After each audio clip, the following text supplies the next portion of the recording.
Gracias a todos por estar aquí. El cuarto domingo consecutivo de la clase de Fundamentos. Espectacular. Levanta la mano quien no se ha perdido ninguna clase. Buenísimo, espectacular. Aarón, ¿tú te perdiste una? No, ok, levanta la mano, brother.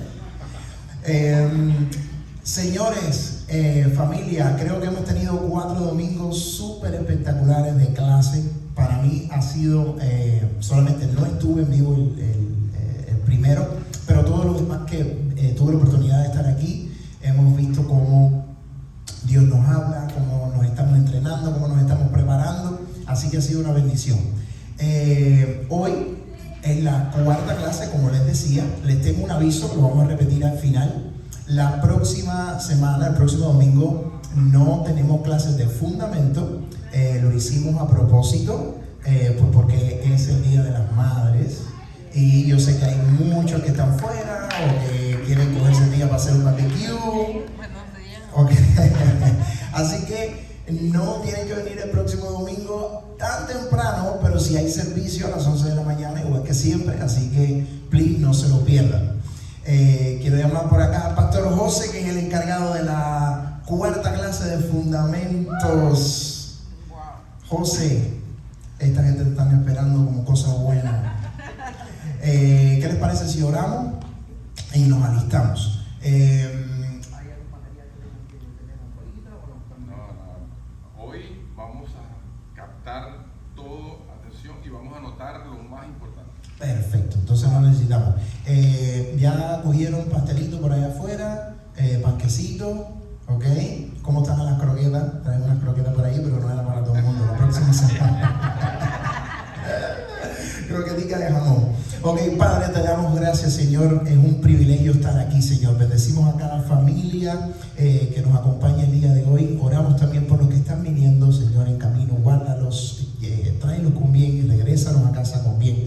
Señor, prepara nuestros corazones para poder recibir lo que tú tienes para nosotros el día de hoy, Señor. Queremos seguir creciendo y preparándonos, Señor, en tu palabra. Así que, Padre, en el nombre de Jesús ponemos esta reunión en tus manos. Espíritu Santo, ayúdanos a recordar y, Padre, queremos parecernos y ser cada vez más como tú, Señor. Háblanos en el nombre poderoso de Jesús. Amén, amén. Amén, gracias, pastor. Bendiciones para todos. Es un día más en la casa del Señor, así que nos vamos a alegrar en Él. Amén.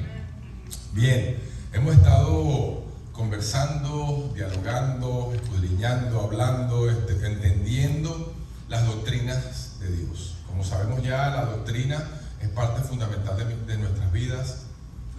Sin doctrina es muy poco lo que podemos hacer. Hay gente que dice, háblame de Cristo, háblame de Dios, háblame de la salvación, no me hables de doctrina. No puede haber Cristo, no puede haber salvación, no puede haber Dios sin doctrina. Los teólogos han denominado la doctrina de Dios como la teología, como el estudio de Dios. La doctrina de Jesucristo como la cristología. Han diseñado, han hablado y han enseñado la doctrina del Espíritu Santo, que se llama la neumatología. Y hoy vamos a estar hablando de la doctrina de la Biblia, la enseñanza, la importancia para nosotros de la palabra de Dios, y la llaman la bibliología. Amén. Así que, bueno, tratando temas esenciales durante esta semana, como ya dije anteriormente, son temas, la doctrina quiere decir enseñanza, y son temas en los cuales descansa nuestra fe, nuestra creencia, nuestra convicción. Es el fundamento de todo un edificio llamado el Evangelio de Jesucristo.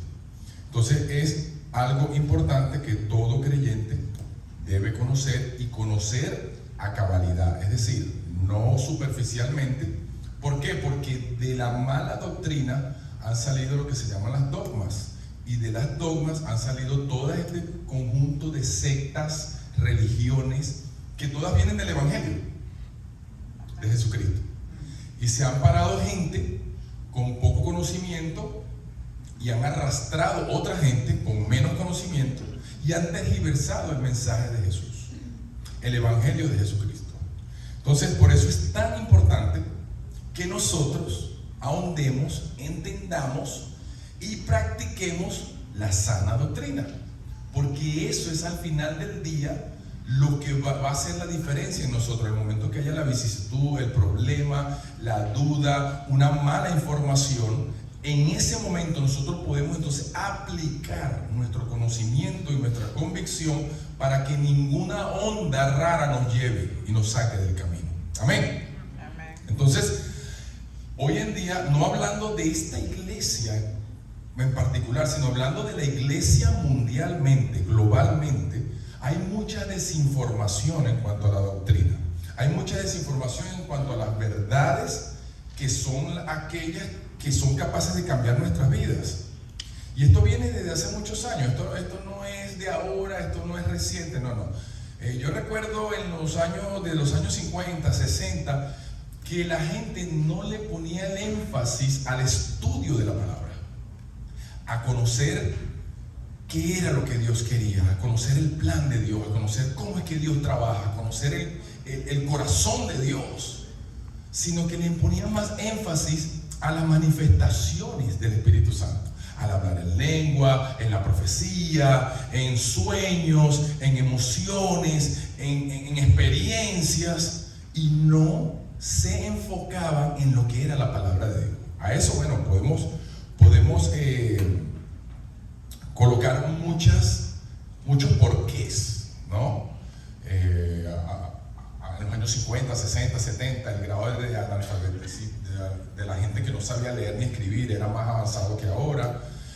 No había tanta comunicación, la gente estaba en aldeas, en pueblos, no llegaba la palabra, el poder económico era limitado, y habían en ese entonces también muchos gobiernos con dictaduras y con estos regímenes políticos que no le daban facilidad al pueblo de obtener una Biblia, de escudriñar las escrituras. Y entonces a raíz de eso se formaron muchos procesos, muchas situaciones en la iglesia.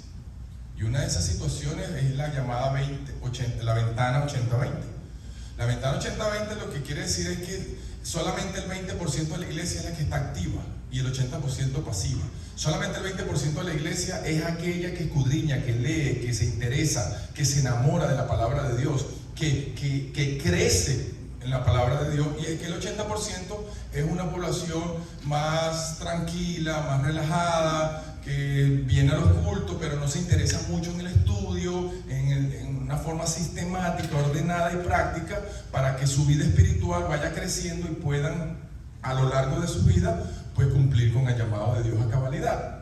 Entonces, ese tipo de situaciones incrementó la ausencia de fundamentos importantes y doctrinales en la iglesia. ¿Qué pasa? Que de ahí salen muchos líderes con diferentes mentalidades, con diferentes experiencias y no fundamentados mayormente en la palabra de Dios. Fíjese que yo todavía escucho. Yo tenía un maestro de escuela bíblica que una vez estaba dando una clase, y él decía que fíjese que el Señor dice que más fácil es pasar un camello por una aguja que un rico entre en el reino de los cielos. Entonces él entendía que era imposible que en una agujita, en el huequito de la agujita, pasara un camello. Entonces decía, bueno, los ricos no se van a salvar. Y él entendía que la humildad era ser pobre. Y no hay nada más lejos de la verdad, porque yo conozco mucha gente pobre que es bien orgullosa y mucha gente rica que es bien humilde. O sea que la humildad no viene de una posición social ni económica, sino de una condición del corazón. Entonces, él decía eso. Y lo más lejos de la verdad es eso, porque lo que a Jesús se refería era que en aquel tiempo de muchas conquistas, de muchas guerras, las ciudades eran fortificadas y eran construían muros alrededor de la ciudad para que no fueran invadidas. Pero como la ciudad era muy grande, la gente no podía, si vivías al otro extremo, te tardabas a veces hasta un día de camino, porque ahí no existía carro, ni moto, ni bicicleta. Y si no tenías un camello y no tenías un caballo, pues se te hacía muy difícil ir hasta la entrada principal. Entonces ellos lo que hicieron fueron unos hoyos alrededor de toda la fortaleza, que eran bien chiquitos, donde cabía una persona que podía entrar de lado, para que si los ejércitos venían por ahí no podían entrar los ejércitos, era imposible. Entonces lo que se refería el Señor era que el rico, para poder entrar en el reino de los cielos, iba a tener que hacer como un camello para entrar por ese hoyito de la fortaleza. ¿Y cómo podía entrar un camello tan grande? Tenía que arrodillarse, tenía que colocar su cuerpo casi que comiendo el polvo del... Entonces el rico tenía que humillar, iba a tener que humillarse, iba a tener que dejar todo, iba a tener que sublevarse y entrar con cabizbajo para poder salvarse. ¿Por qué? Porque generalmente el rico, ¿qué es lo que pasa? Que pone su salvación, sus intereses, su amor en el dinero y en las posesiones. Entonces, ¿cómo no escudriñar la palabra puede cambiar un mensaje? ¿Se da cuenta? Porque si yo en ese momento estoy dando esa clase, gracias a Dios que yo más o menos tenía un conocimiento de la Biblia, no es que sepa mucho, pero trato de entenderla, y no tenía dinero, bueno, tampoco es que... Porque si no yo digo, bueno, entonces ¿qué hago yo aquí? ¿Sí o no? Podemos agotar la gente de la iglesia por no escudriñar, entender y saber el mensaje de Dios. Incluso hay gente que hace películas hace documentales cristianos a nivel mundial, y todavía yo veo en las películas cuando Pedro niega al Señor, y entonces siempre aparece un gallo, aparece el gallo ahí. Entonces la gente dice, bueno, Dios puso un gallo, y Dios tiene el poder, la potestad de poder poner un gallo y hacer que eso se cumpla. Pero eso no era la realidad. La realidad era que no existía, en ese tiempo no existía el Big Ben desde Londres, que usted podía ver la hora y el tiempo, y no había todo aparato, ni había la gente en la televisión. Entonces, ¿cómo la gente sabía las horas?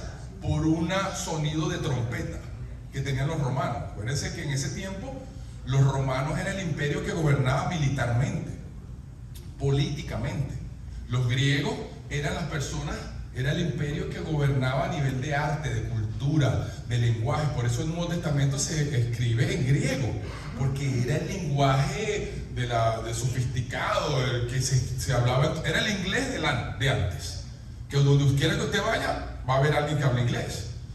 Y el pueblo judío era el imperio de la religión, era los que tenían el poder de la religión. Entonces los romanos iban y peleaban, gobernaban una ciudad, colocaban allí un triunvirato, una gente allí que gobernara, que rigiera, que se fuera el regente de esa ciudad. Y tenían guardias para controlar las sublevaciones, quién es el que me quiere tumbar, quién es el que me quiere matar. Entonces ponían guardias, y las guardias se cambiaban cada 3 horas, cada 6 horas, cada 12 horas, y la forma de cambiar las guardias era con una trompeta.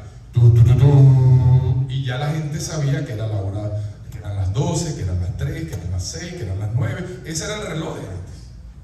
Y a ese sonido de trompeta se llamaba el primer galicanto, canto del gallo. ¿Lo ves? El de las 3 de la mañana, ¿cómo era que se decía? Secundum, galicanto. Y de ahí sale al sonido del gallo. No era que había un gallo. ¿Me entiendes? Entonces, cuando nosotros estamos impartiendo la palabra, y usted dirá, bueno, pero eso no es relevante. ¿Qué tiene que ver el sonido de un gallo? Eso no tiene nada que ver con la salvación. ¿Qué tiene que ver la aguja? Bueno, lo que pasa es que en estas cosas a lo mejor el resultado no es tan grave. Pero generalmente el que se equivoque en algo tan pequeño, ¿quién me dice a mí que no se me va a equivocar en un tema doctrinal? ¿Quién me dice a mí que no me va a cambiar el evangelio? ¿Quién me dice a mí que por la misma falta de instrucción y de sabiduría no me va a hacer cambios en otras cosas?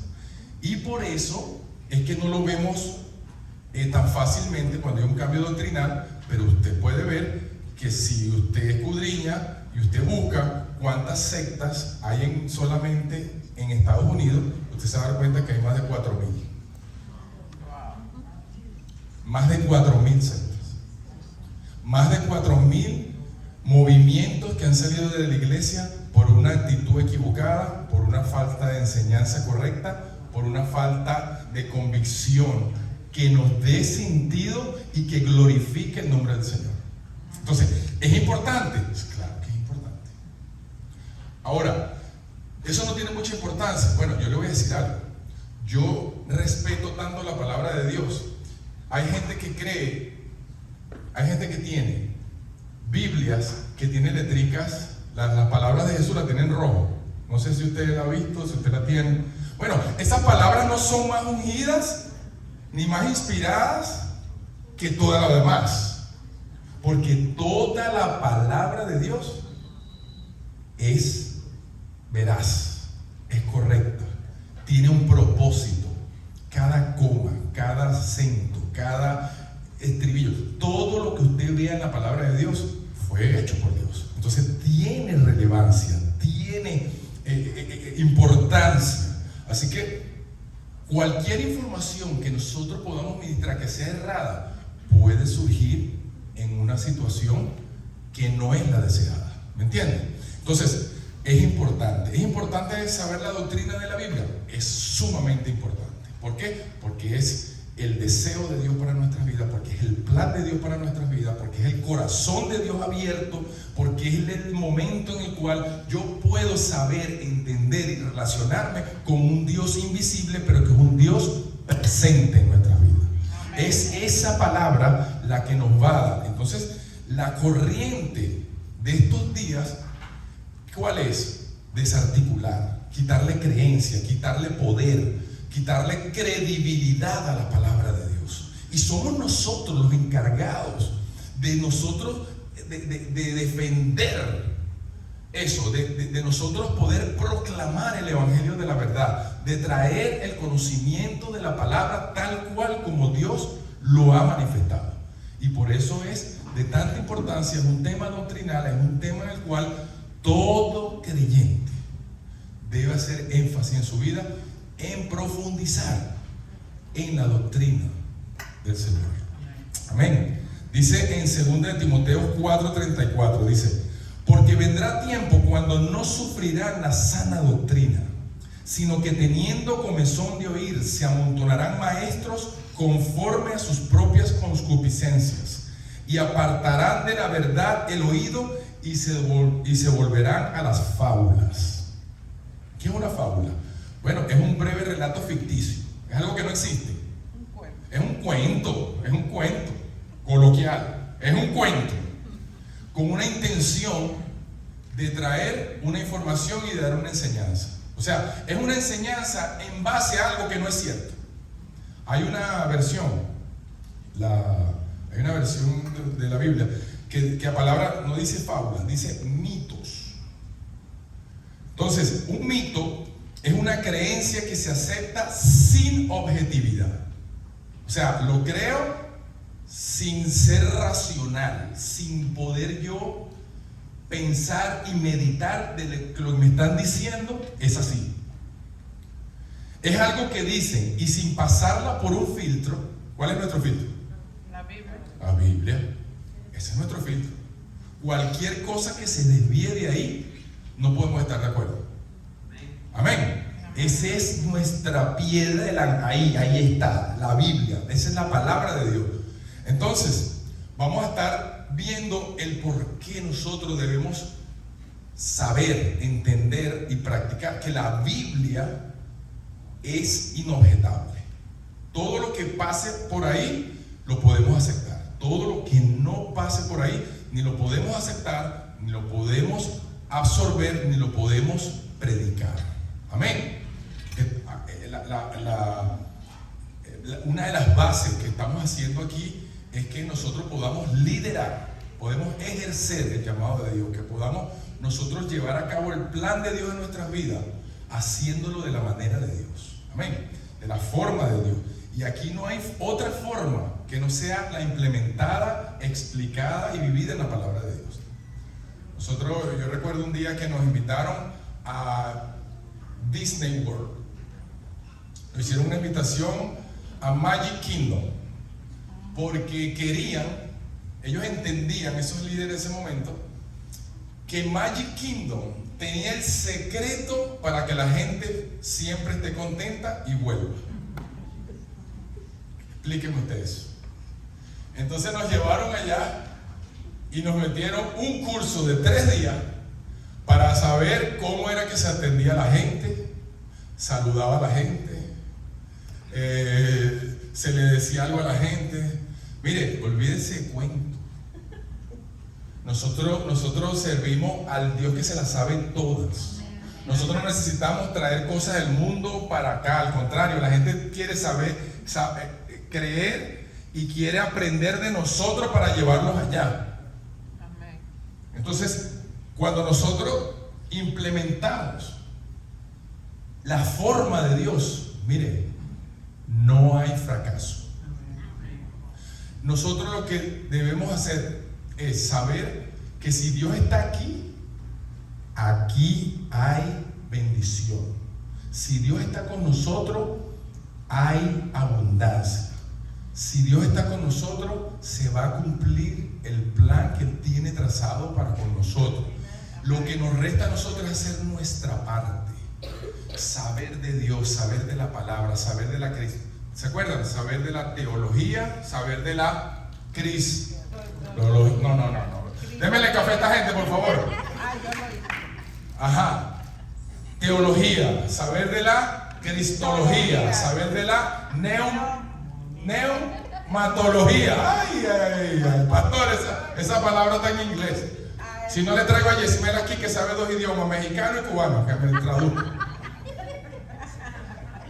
Entonces, estamos aprendiendo de la bibliología. Amén, así es. Entonces, no vamos a estar creyendo nosotros en mitos, ni en fábulas, ni en ciencia que venga desde afuera. No. Nosotros vamos a hacer nuestra parte. Nosotros vamos a evitar. ¿Qué vamos a evitar nosotros conociendo la palabra? Bueno, número 1, que se vaya la bendición de la iglesia, porque si nosotros nos ocupamos solamente de los dones, de las emociones, de los sueños y de las manifestaciones, entonces no vamos a tener un fundamento fuerte para el momento de la flaqueza, de la debilidad, del problema. Ahí donde nosotros vamos a aplicar la Biblia, ahí donde la Biblia se hace una realidad y efectiva en mi vida, cuando yo la aplico en el momento que la necesito. Amén. Entonces, mire lo que le dice Pablo a Timoteo: ten cuidado de ti mismo y de la doctrina. Ahí está. Dice, persiste en ello. ¿En qué? En la doctrina. Pues haciendo esto te salvarás a ti mismo y a los que te oyeren. Le dice a Tito, otro pastor ahí, otra gente que dejó encargado, le dice, retenedor de la palabra, hablando de los ancianos, hablando de la gente que trabaja en la iglesia, hablando de la gente que enseña, que exhorta, que ayuda, que aconseja en la iglesia. Dice, retenedor de la palabra fiel, tal como ha sido enseñada. O sea, no me le ponga, no me le quite, tal como ha sido enseñada, para que también pueda exhortar con sana doctrina y convencer a los que contradicen. ¿Hay gente que contradice la Biblia? Sí. Millones de gente viven contradiciendo la Biblia. ¿Por qué? Porque vivimos en una sociedad hedonista donde la gente lo que le gusta es satisfacer sus deseos. Y entonces no le importa llevarse a quien sea por el medio, romper cualquier norma, cualquier regla, cualquier principio, con tal de ellos satisfacerse, con tal de poder ellos lograr lo que quieren. sin ver que es bueno ni está malo. Entonces nosotros tenemos que estar preparados, no para contender, no para decir, bueno, yo sé más que tú, sino para ministrarle a Dios, para que la enseñanza, para que esas palabras no lleguen al cerebro y al conocimiento, sino que bajen al corazón y haga explosión en el espíritu. Esa es la forma que nosotros vamos a ver a Dios. Esa es la forma que nosotros vamos a ver crecimiento en la iglesia. Esa es la forma que vamos a eliminar esa ventana 20-80. ¿Se recuerda que estábamos hablando de la ventana 80-20? Bueno, podemos reversarla, podemos hacer el 80% de la iglesia que sea el que está activo, que sea el que estudia, que sea el que ministra, que sea el que trabaja, que sea el que diezma, que sea el que está activo en la comunidad, para que la iglesia surja, se establezca y siga el camino a lo cual Dios la llama. Es nuestro menester, somos nosotros los encargados de hacerlo para Dios. Entonces, si una doctrina es enseñanza, entonces debemos estar claros que así como debemos saberla, debemos impartirla. Es decir, no voy a negociar mi doctrina. ¿Qué es una doctrina? Todo lo que hable de Cristo, todo lo que hable de Dios, que esté en la palabra de Dios. ¿Existe un Dios trino? ¿Sería eso una doctrina? Quien quiera que debata eso, no pasó el filtro, ¿sí o no? Y podemos dar muchos ejemplos, pero el tiempo avanza. Ya me han dicho 2 veces que me he pasado el tiempo, así que vamos a mantenernos aquí. Cristo resucitó de los muertos, ¿sería eso una doctrina? Amén. Imagínense. Fundamental. Cristo fue 100% hombre y 100% Dios. Así mismo, amén. Son cosas que no podemos negociar. Ese es el ancla de nuestra fe. Ese es el ancla de nuestra salvación. Amén. Así que la clave para el crecimiento de una iglesia, que Dios esté con nosotros, pero también que nosotros podamos estudiar, crecer y obedecer la palabra de Dios. Acuérdense, usted ni yo podemos nosotros colocar a ningún hombre en un pedestal. Se le da el respeto, la honra, pero Dios es primero sobre todos. No hay nadie primero que Dios. Y yo debo filtrar mi experiencia con alguien no por lo que yo creo, lo que me dijeron o lo que yo puedo percibir, porque hay mucha gente que tiene muchos dones y tiene muchas manifestaciones de dones y nos puede impresionar. Oye, yo conozco gente, líderes, que cuando dicen fulano de tal llegó a Miami y dejan lo que sea por ir a ver a alguien y se mueven como viento de doctrina. No, que hay sanidad en tal lado, me muevo para allá. No, que fulano de tal está dando profecía, yo me voy para allá. El que vive así, hermano, yo le digo, no es que sea malo que usted, pero usted no puede vivir su estabilidad espiritual y su fe no puede ser movida porque viene, porque hay o porque vio. Porque la Biblia dice un principio básico para todo creyente: por sus frutos Lo conocerás. Ahí no dice porque habla en lengua, lo conocerás. Porque ora por los enfermos y se sanan, lo conocerás. ¿Qué dice? Por sus frutos. Por sus frutos. Entonces, cuando usted filtra eso, usted no es movido por cualquiera. Cuando usted entiende eso, se enamora.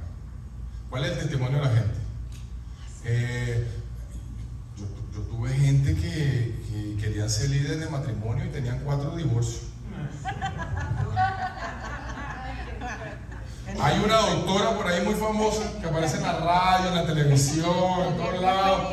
Y yo la conocí un día, estábamos en una actividad, yo la conocí, ay, mira quién está aquí. Yo tengo una amiga que es Fabiola Romero, es muy amiga de nosotros, la que esta noche. Ven para que conozca, José, ven para que conozca. ¿A quién? A la doctora Amor. Ay, lo dije. Editen eso, por favor. Y yo la conozco, ¿qué es usted? Ay, sí. Ay, usted es de matrimonio. Ah, mire, decimos que Fabiola, yo estoy tratando con los matrimonios y Fabiola me dijo que usted. Y yo le digo, es acá y su esposo. Ay, no, yo soy soltera. Ah, sí, soltera. ¿Y qué pasó? No, que los hombres no sirven. Tengo 3 divorcios. Entonces, ¿estoy filtrando yo eso por la Biblia? Y créame, yo no estoy juzgando a la gente, pero creo que si tengo 3 divorcios y no estoy casado, no sé, creo que mi llamado como que es otro. No sé. Bueno, ahí se los dejo, perdón. Seguimos.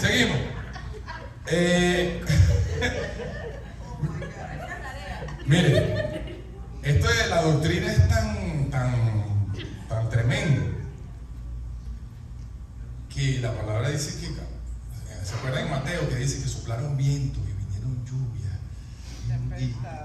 Y entonces, pero la casa estaba fundamentada sobre la roca. Ese es para mí uno de los mejores enseñanzas, ¿no? Porque eso es lo que realmente es la doctrina de Jesucristo, la doctrina de Jesús. Y cuando yo me meto en Jesús y en su doctrina, vendrán vientos, vendrán vicisitudes, vendrán problemas, pero yo estoy fundamentado en la roca, en la doctrina de Jesús. Ahí lo que los retiros son buenos, la oración es buena, y claro, todo tiene su parte en el plan maestro de Dios, las predicaciones son buenas, pero a mí lo que me va a cimentar es lo que yo haya aprendido y lo que yo haya absorbido y lo que me haya estremecido y la experiencia con Dios. Eso es lo que me va a hacer a mí un cristiano fuerte. Y cuando vengan esos tiempos que van a venir, nosotros pasamos 7 años de, no sé, turbulencia, prueba, enseñanza, tempestades, y nosotros vimos a Dios. Nosotros vimos a Dios literalmente, y es ahí donde yo decía, wow, lo que es estar fundamentado en Dios. Hay gente que por poco, y no es que uno es mejor que otro, es que simplemente la experiencia y la convicción te dice a ti, ¿y a dónde voy? ¿Y a dónde iré? Entonces yo entendí a Pedro, Señor, si ustedes están, váyanse también con ellos. No, Señor, ¿y a dónde iremos? ¿A dónde voy? Entonces, la doctrina fundamental. Cuando estudiamos la palabra de Dios o la bibliología, lo primero que debemos entender, número 1, es que la palabra ha sido inspirada por Dios. Amén. Inspirada por Dios. Y fíjese que este es un término que se nos ha dado en la traducción para nosotros, pero realmente en el lenguaje original no fue escrito inspirado, porque inspirado es cuando algo entra a mí, sino que en los documentos originales habla de que fue exhalado, de que fue transmitido, de que fue respirado no hacia adentro sino hacia afuera por Dios. Es decir, la palabra vino directamente de Dios y entonces nosotros podemos percibirla. Y la palabra, cuando nosotros entendemos que es inspirada por Dios, si nosotros ya en la segunda clase que hablamos de la Trinidad, ¿se recuerdan? Hablamos de un Dios infalible, de un Dios perfecto, de un Dios omnipotente, un Dios omnipresente. Entonces, un Dios perfecto, si esa inspiración, si esa exhalación viene de un Dios perfecto, entonces su palabra debe ser perfecta. Entonces, nosotros creemos en la inspiración de la Biblia, que su fuente, que es Dios, es digna, que es perfecta, que todo lo que viene de Dios es infalible. ¿Es así o no es así? Eso es lo que creemos. Entonces, todo el que quiera combatir eso, pues no está acorde con nosotros. Miren lo que dice 2 de Timoteo 3:16. Toda la escritura. ¿Cuánto es la escritura? Toda. Es inspirada ¿por quién? Por Dios. ¿Y útil para qué? Para enseñar. Diga conmigo, enseñar. Para redarguir. Para corregir. Y para instruir en justicia. O sea, no abuse la autoridad y el poder de la unción que Dios le ha dado en justicia, justamente, a fin de que, ¿para qué? Para decir, wow, yo soy un teólogo, yo sé más que fulano, wow, mira cómo sé. ¿Para eso? No. ¿Para qué? ¿Para qué? Señor. A fin de que el hombre de Dios sea perfecto, enteramente preparado, ¿sí? Entonces, ¿para qué viene eso? Para yo poder dar y preparar, y que la gente crezca, y que la gente se desarrolle, y que la gente madure, y que la gente alcance el propósito. Amén. Así que el hombre de Dios sea perfecto, enteramente preparado para toda buena obra. Es exhalada por Dios. Amén. Segunda de Pedro dice, entendiendo primero esto, que ninguna profecía de la Escritura es de interpretación privada. Porque nunca la profecía fue traída por voluntad humana, sino que los santos hombres de Dios hablaron siendo inspirados por el Espíritu Santo.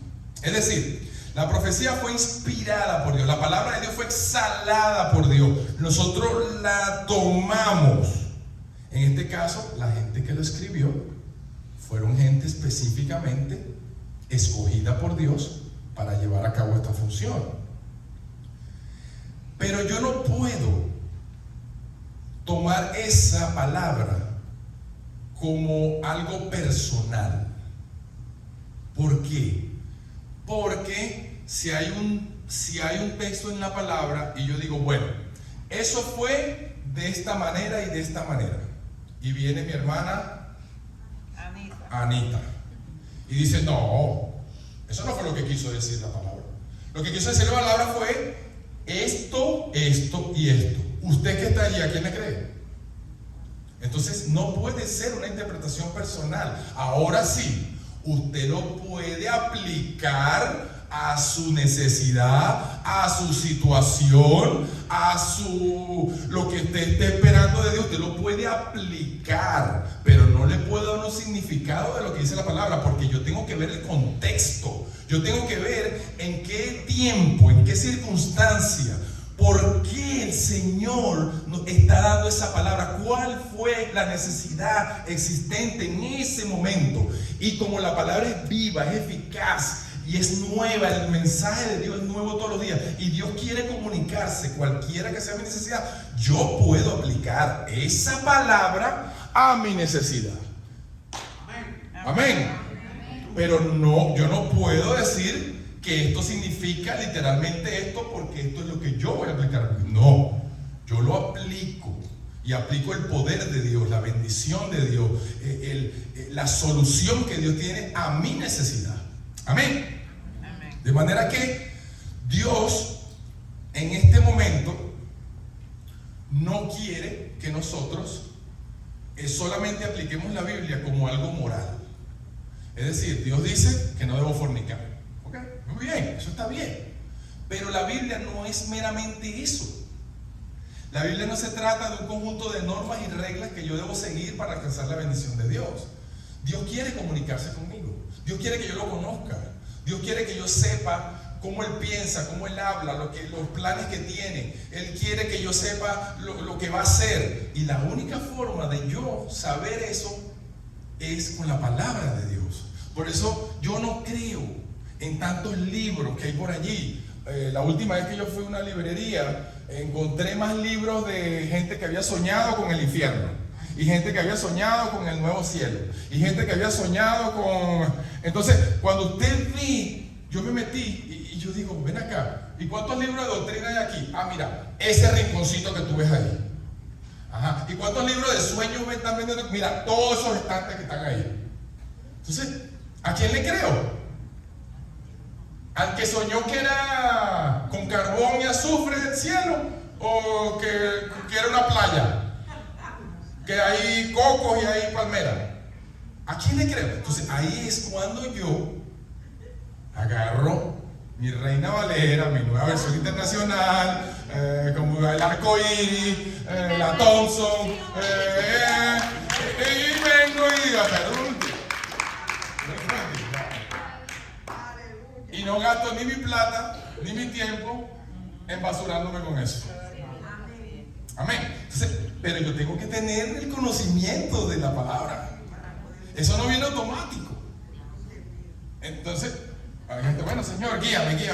Hoy voy a salir por aquí, guíame por aquí, y lo que tú digas. Si hay un pajarito que se queda por aquí me voy. Sí, Señor, esa es la voluntad tuya. No, eso no es lo que dice la palabra. Eso no lo dice la palabra. Un día yo estaba en una escuela bíblica y se paró un muchacho y dice, bueno, estoy hablando de la importancia de la palabra, creo que estaba hablando de eso. Y él dice, bueno, porque es que yo me paro y leo un verso. Estaba hablando de la importancia de leer la palabra sistemáticamente, con sentido, con orden. O sea, mi debilidad es que como chocolate. Bueno, yo voy a ir a la Biblia y voy a ver qué dice la Biblia acerca de la glotonería y del dulce. Un ejemplo, ¿no? Entonces, así que yo debo hacerlo. Estoy dando un ejemplo, no es que la Biblia habla del chocolate. Entonces, Pero sí de gula. entonces, que yo me paro y yo veo yo hago así, yo abro la Biblia y hago así. Delante de Dios, que no me deja mentir. No me deja mentir. ¿Tú no estabas ahí, René, en serio? Y yo hago así. Y bueno, lo que Dios me dice es el consejo de Dios. Wow. Qué manera de vivir un evangelio. No hay forma. Es un desorden. No hay forma de entablar algo congruente. Sigo, se me está acabando el tiempo. Entonces, dice, Dios no dictó su palabra, sino que inspiró a los que Él escogió. Dios inspira, ¿verdad? La palabra. Dios, ¿a quiénes? A personas lo hizo con personas como usted y como yo, con debilidades, con situaciones. Pero Dios no lo hizo de una manera mecánica. Es decir, háganlo así. No, Dios usó su intelecto, Dios usó su experiencia, Dios usó su nacionalidad, su costumbre, y los hombres escribieron la palabra de Dios inspirado por el Espíritu Santo sin dejar de ser ellos.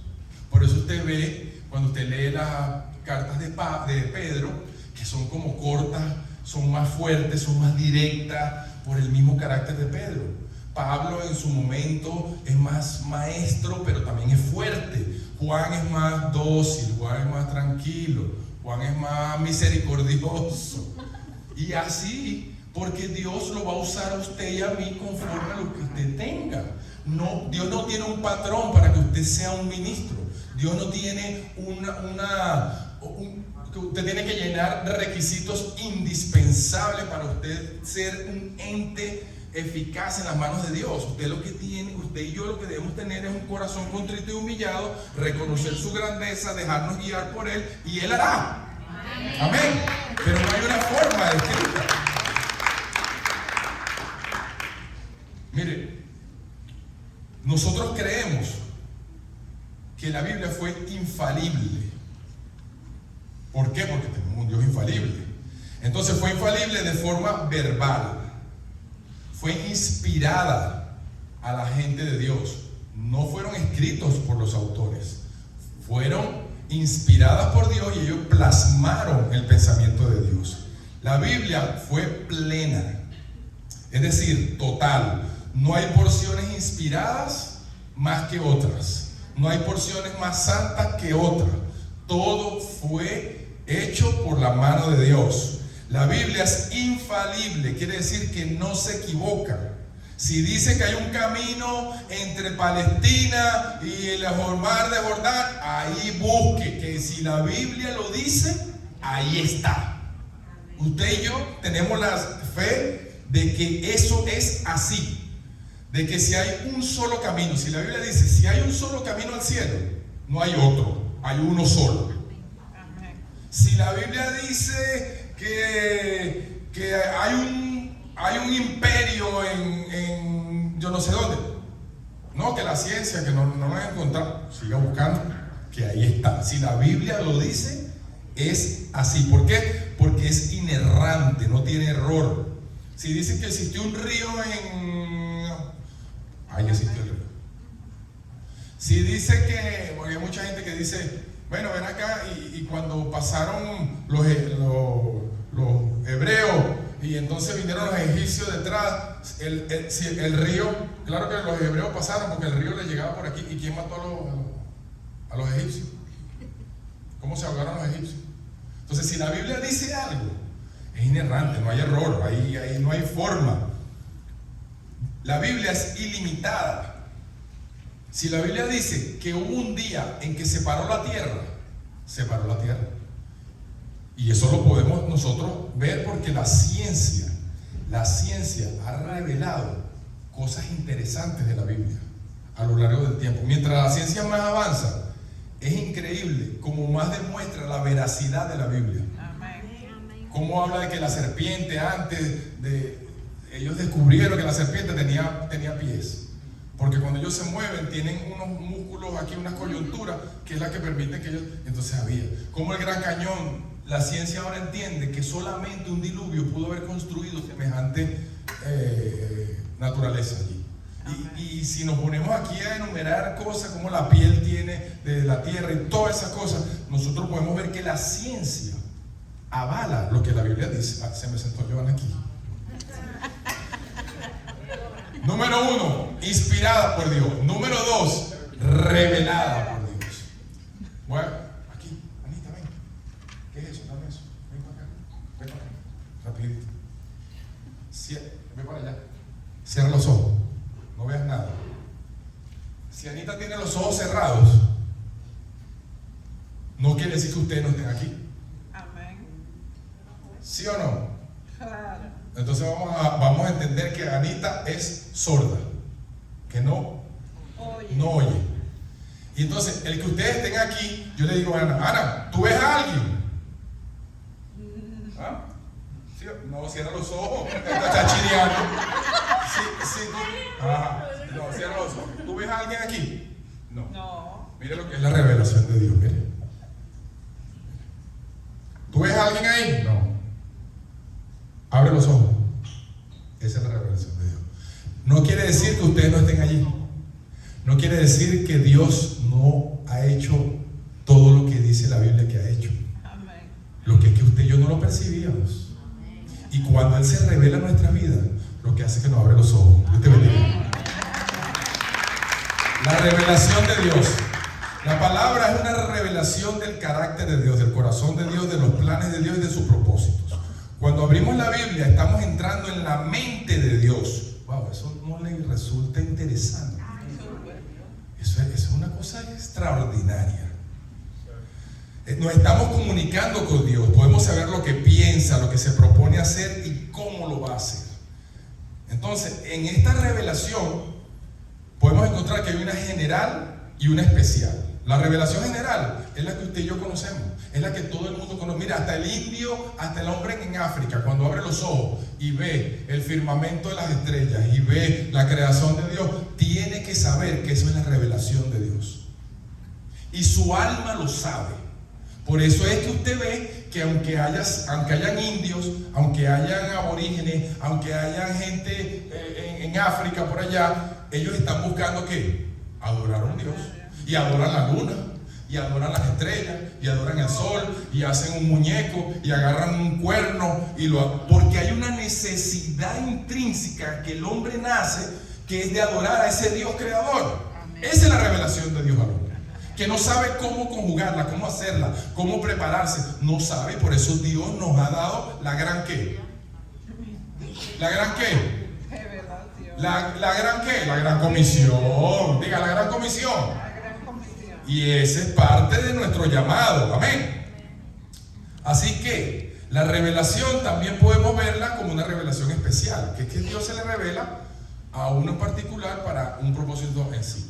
Podemos ver en la palabra, cuando Dios se le revela a Moisés, no se le reveló como a cualquier gente, ni fue el llamado de Moisés fue como cualquier gente. Entonces eso podemos decir que es una revelación especial. Cuando ese arbusto empezó a quemarse allí y Dios empezó a hablar con Moisés y empezó a decirle, a darle el plan, bueno, eso fue una revelación especial. Ahora, ¿usted cree que todavía en este tiempo esa revelación especial sigue existiendo? Sí, Claro que claro sí. que sí. Claro que sí. ¿Usted sabe cuántas familiares de nosotros están esclavizados a Egipto? ¿Ah? ¿Cuántos? Familiares, amigos, vecinos, gente en el trabajo, compañeros. Y Dios nos ha llamado, se nos ha revelado, nos ha inspirado. Y nosotros lo único que tenemos que hacer es buscar de Dios y llenarnos de Él. Aprender todas estas doctrinas para nosotros poderlas impartirlas, enseñarlas, ¿verdad? Redarguir a la gente. ¿Por qué? Porque toda escritura es hecha ¿para qué? Para ayudar. Para enseñar, para exhortar. Eso es lo que estamos haciendo.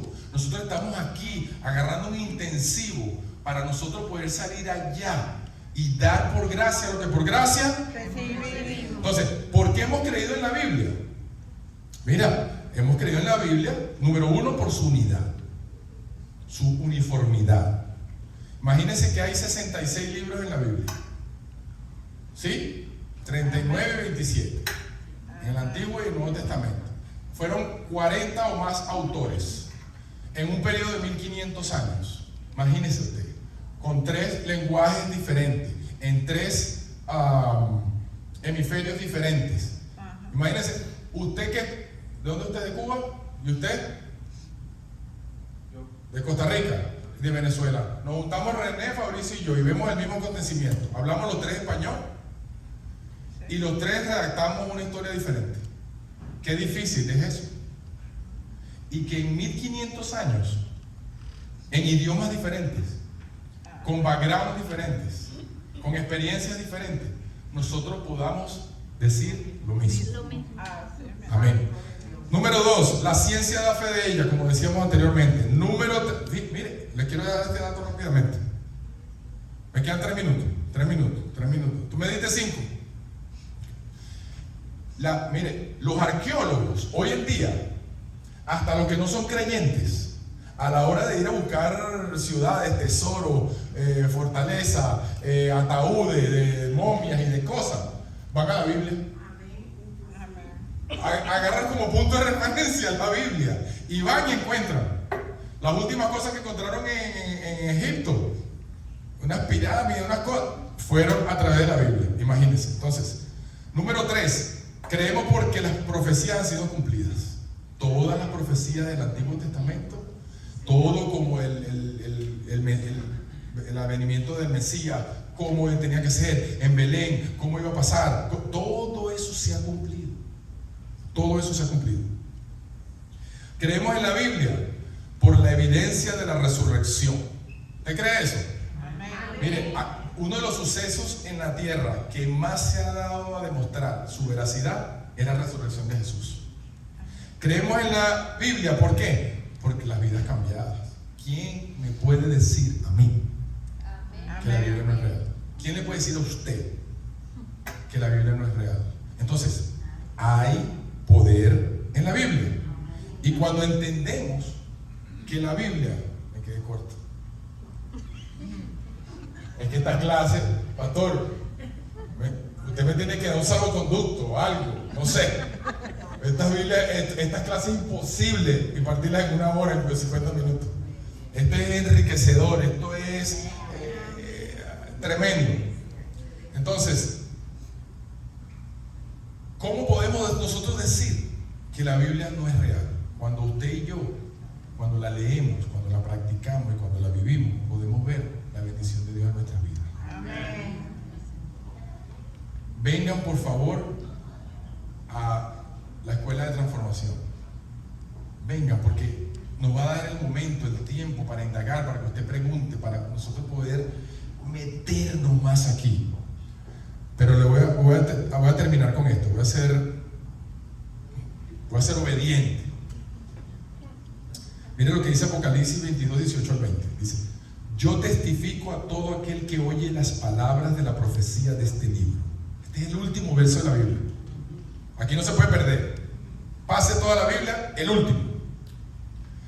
Dios traerá sobre él, yo testifico a todo aquel que oye las palabras de la profecía de este libro. Si alguno añadiere a estas cosas, Dios traerá sobre él las plagas que están escritas en este libro. Y si alguno quitare de las palabras del libro de esta profecía, Dios quitará su parte del libro de la vida. Mire qué interesante. Y de la santa ciudad y de las cosas que están escritas en este libro. El que da testimonio de estas cosas dice: ciertamente vengo en breve, en pronto. Y dice Juan: amén. Sí, ven, Señor Jesús. Es importante entender la Biblia. Amén. Es importante nosotros fortalecer nuestra fe en la palabra de Dios. Entonces, ¿cómo debemos hacerlo? De una manera estructurada, sistemática, responsable y en commitment, comprometido. Dice Gálatas, para terminar, dice Gálatas 1, 8, 9: mas si aún nosotros o un ángel del cielo os anunciare otro evangelio diferente del que hemos anunciado, sea anatema. Como antes hemos dicho, también ahora lo repito: si algunos predican diferente evangelio del que habéis recibido, sea